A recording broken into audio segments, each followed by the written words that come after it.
¿Qué tal? ¿Cómo les va? Hoy vamos a analizar el componente ventas y créditos por ventas que deberá ser auditado de manera separada, podríamos decir, pero no completamente independiente del resto de componentes. Por ejemplo, el que vimos caja y bancos. Es importante comprender este proceso porque forma parte del programa de trabajo del auditor que fue planificado. Es decir, por cada componente aplicará distintos análisis y procedimientos y obtendrá evidencias de auditoría para validar o no las afirmaciones que contienen. Para avanzar debemos comprender el ciclo y también comprender el riesgo que tiene este componente de créditos por venta. Es decir, comprender el ciclo significa que debemos primero obtener información, por ejemplo, sobre, obviamente, la actividad del ente, es decir, qué vende, qué tipo de producto, qué líneas de producto ofrece. ¿Son mercaderías de reventa o tiene propia producción? ¿Qué tipo de servicio ofrece en ese caso? Así como el volumen de operaciones de venta que realiza y las condiciones de venta. ¿Qué proporción de esas ventas son al contado y cuáles son a crédito? ¿Cuáles son sus principales clientes? ¿Cuáles abarcan, no sé, el 80% de la facturación del ente? ¿Qué grupo de clientes son? La política de otorgar créditos, políticas de precios, de fijación de precios, así como también la cobrabilidad de esos créditos por venta, con sus incobrables, así como las políticas para la previsión de deudores incobrables, qué bases se utilizan y cómo son contabilizadas. Es importante obtener información al respecto. Para ello va a recolectar información el auditor y también deberá evaluar cada uno de estos aspectos, entre otros. Es importante también reconocer que en este análisis preliminar deberá ir aplicando procedimientos para detectar y evaluar riesgos de incorrecciones significativas en las afirmaciones, ¿sí? Recordemos que estos procedimientos para identificar y evaluar riesgos no aportan evidencia de auditoría, elemento de juicio, sino que lo que permiten al auditor es detectar ese riesgo tanto inherente como de control. Además de comprender las operaciones del ente, deberá comprender el control interno del ente. Recordemos y repasemos el típico proceso del componente de ventas y créditos por venta. Se inicia con lo que sería el pedido del cliente, en el cual el ente deberá analizar si cumple con la capacidad de poder proveer los bienes o prestar el servicio, y analizado el cliente, en caso de que otorgue crédito, si cumple con los requisitos para otorgar los créditos correspondientes, la valorización de los bienes y demás. Estos pedidos de cliente deberán ser procesados y en caso de ser aprobados, deberá hacerse el despacho de los bienes o iniciar la prestación del servicio. Para eso se puede entregar, en el caso de bienes, la entrega de un remito con sus duplicados o triplicados correspondientes, que luego será conformado por el cliente. La entrega del bien o la finalización de la prestación de servicio en líneas generales perfecciona el hecho imponible, por medio del cual habilita su contabilización.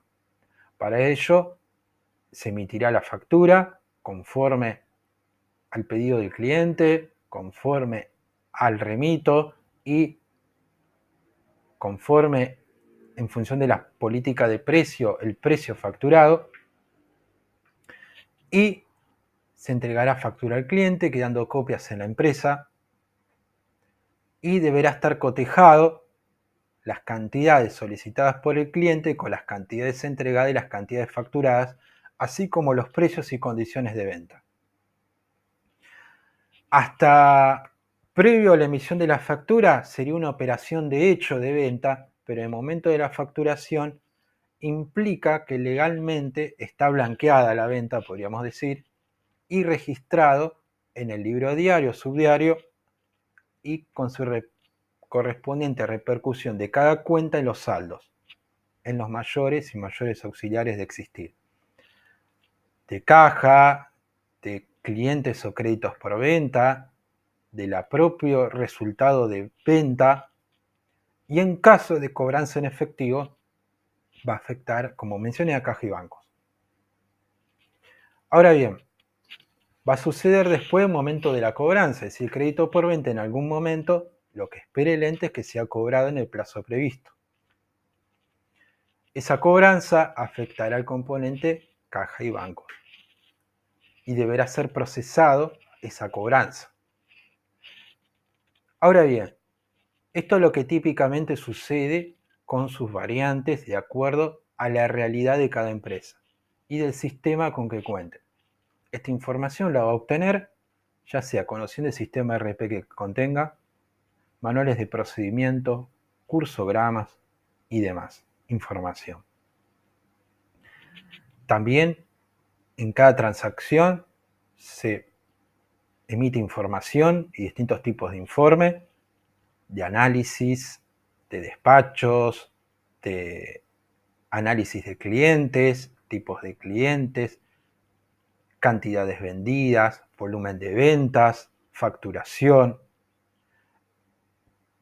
cuentas corrientes, clientes de los distintos clientes, cobranzas y demás, pero también del propio sistema de control. El auditor va a detectar estos riesgos inherentes de todo lo que mencionamos, pero también va a detectar el enfoque del ambiente de control que tenga este componente. Puede ser que no le dé relevancia al ente, o puede ser que le dé importancia y haya un buen sistema de control, o que esté diseñado pero implementado y sea eficiente y eficaz. ¿Qué es lo que comúnmente puede suceder? Es que el auditor va a ir comprendiendo y analizando el riesgo que hay. ¿Por qué es importante el análisis de riesgo? El análisis de riesgo es importante porque determinará el enfoque de auditoría a aplicar en función del riesgo detectado. Hay situaciones o factores que determinan de alguna manera el riesgo. Mencionamos algunos. Riesgos inherentes, por ejemplo, tenemos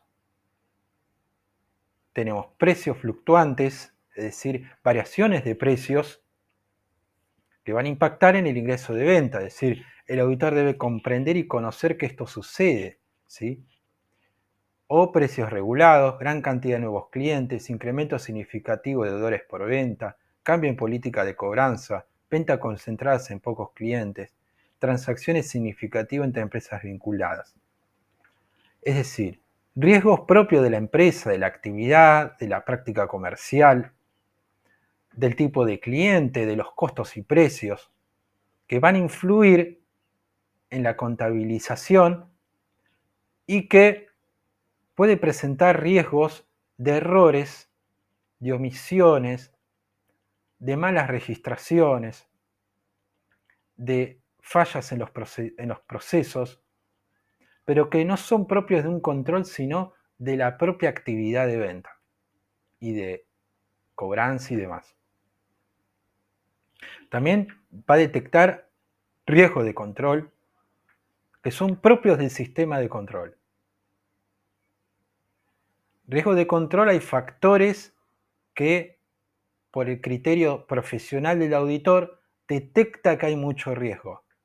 Por ejemplo, cuando determina que hay acumulación de transacciones no procesadas. en cada paso del proceso hay transacciones, pero, por ejemplo, pedido del cliente, emisión, despacho de mercadería, debería estar procesada las cantidades solicitadas por el cliente con las despachadas y su remito correspondiente. Debería coincidir el pedido con el remito y debería estar autorizado por quienes ejecutan el control.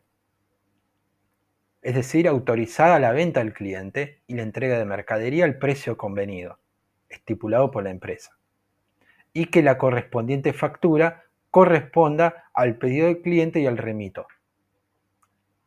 Todo esto debería estar controlado, es decir, procesado significa eso, que esté bajo control, que esté cotejada la documentación, que esté validada y aprobado el otorgamiento de un crédito a un determinado cliente.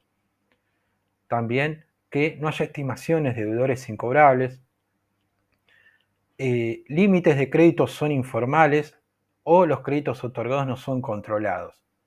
Puede ser que se otorga crédito de manera muy informal por quienes realizan la venta y nadie controla. O existiendo un sistema de control, no es llevado a la práctica. También debería existir un análisis de cuentas a cobrar o cotejar cantidades entregadas con las facturadas o cotejar lo cobrado con lo que ingresó a caja y bancos. Son algunos factores o situaciones, hay muchas más, pero que representan distintos tipos de riesgo. En el análisis del sistema de control, el auditor pondrá foco en controles clave que son los cuales deberá probar, ¿sí?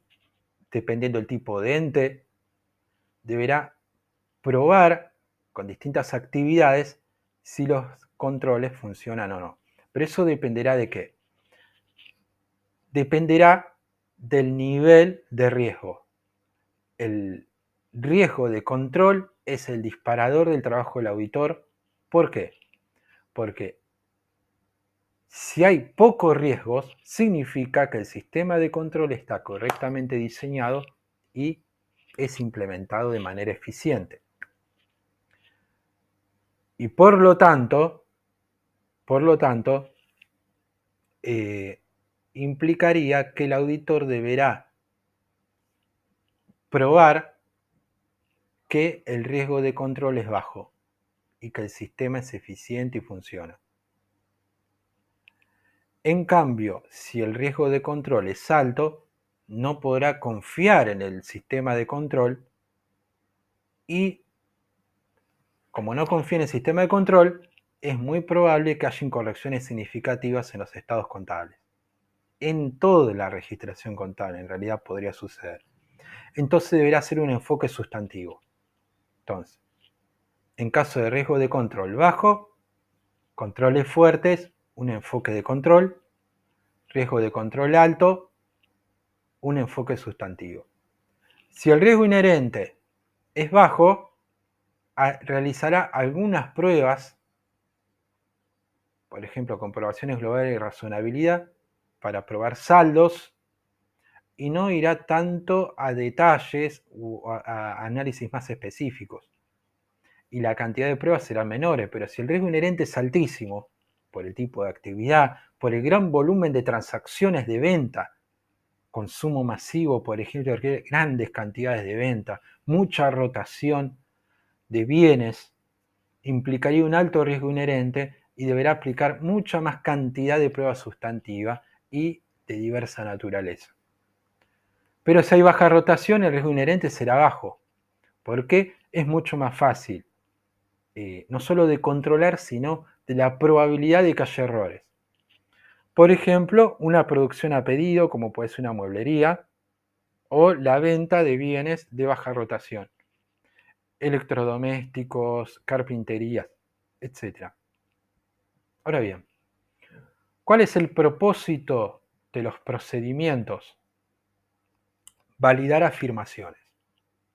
Doy un ejemplo: ventas, ingreso de ventas.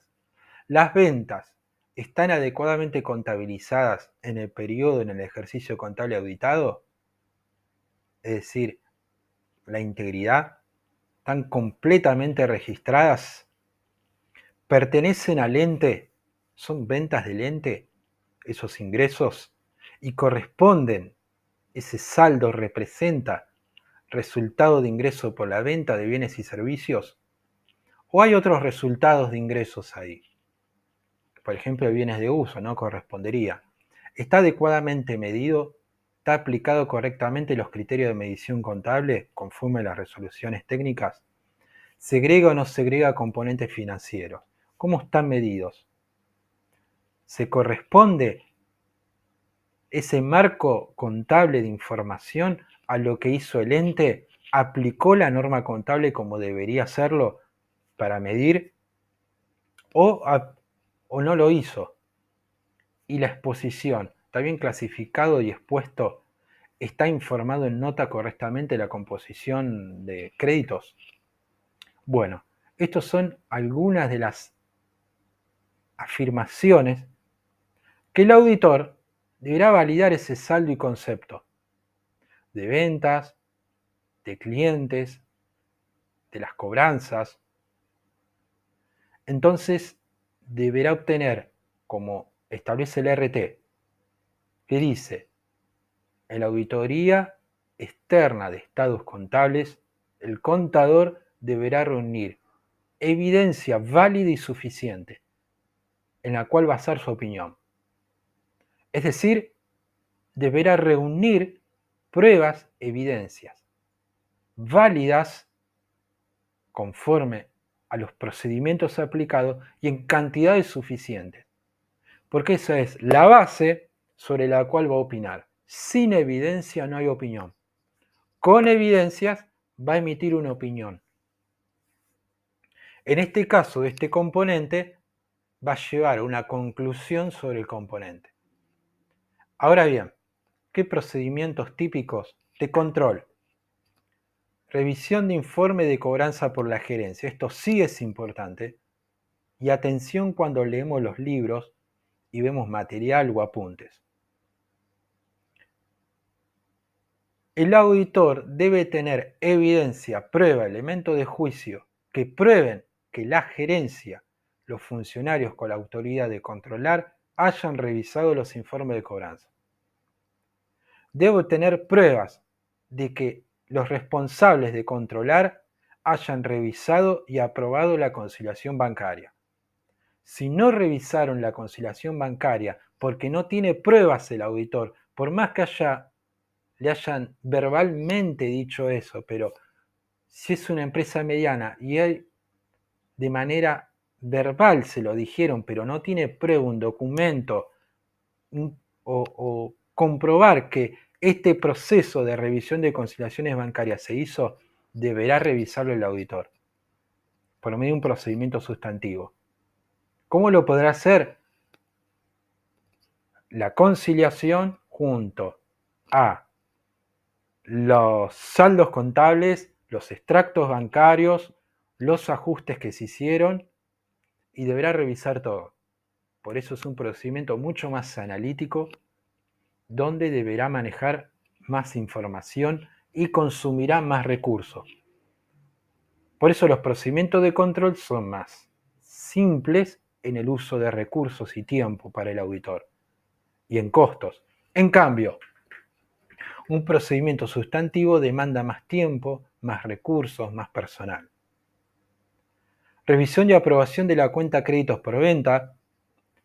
Probar el control de la conciliación de cantidades pedidas, despachadas y facturadas. ¿Sí? Hubo un control clave acá. Siempre los procedimientos de control son sobre controles clave, no sobre todos los puntos de control. Control de funcionarios de la aprobación de precios, condiciones de créditos. Ahora veamos procedimientos sustantivos. Razonabilidad global de ventas, razonabilidad global de créditos por ventas. ¿Sí? Va a tomar el saldo contable versus el saldo del auditor. El auditor va a reconstruir las transacciones basado en comprobantes, basado en facturas de venta, por ejemplo, las transacciones, va a construir el saldo, lo va a comparar. Puede haber diferencias que no son significativas, que no ameritan ajuste, pero puede haber diferencias y deberá buscar explicaciones del ente del por qué hay diferencias y proponer el ajuste si es significativo, y si sea omisión, error o fraude, deberá determinar un asiento de ajuste. Obviamente, si hay fraude es otro tipo de trato, de tratamiento que se le da a una incorrección. Circularizaciones a clientes. Es como la circularización a banco, nada más que en vez de circularizar un banco se hace a los clientes más importantes. ¿Cómo poder hacerlo? A través de obtener el listado de clientes, cuáles son los más significativos, podrá tomar una muestra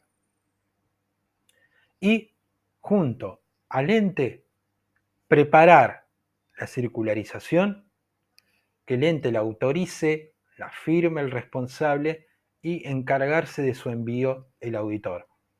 Puede que responda o no responda el cliente. Podrá repetir la circularización o buscar prueba por otro procedimiento. La circularización al cliente da seguridad auditoría, pero también hay distintos tipos de circularizaciones. Recordemos, la típica circularización positiva, se informa el saldo del cliente responde si está de acuerdo o no. Una circularización negativa, el cliente va a responder si está en desacuerdo. Y tenemos una circularización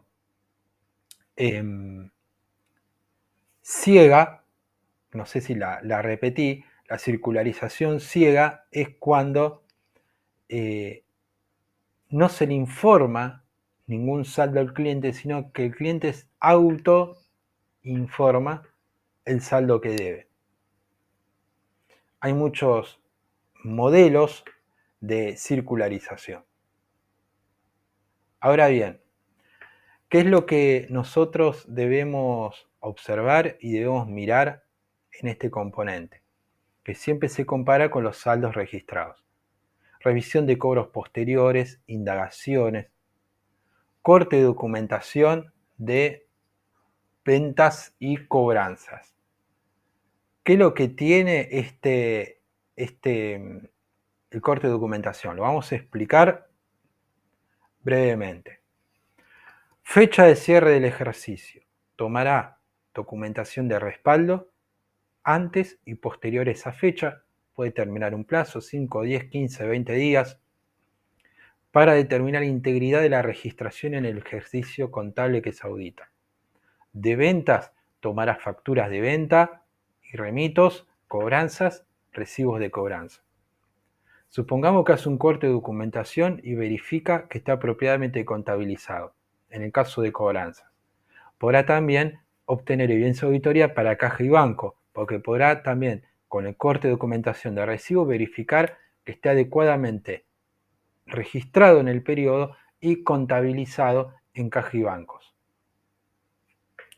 Revisión de cobros posteriores, comprobaciones matemáticas, es un procedimiento de auditoría típico, así como la verificación de los deudores incobrables. También revisar la política y las bases del cálculo de los deudores incobrables.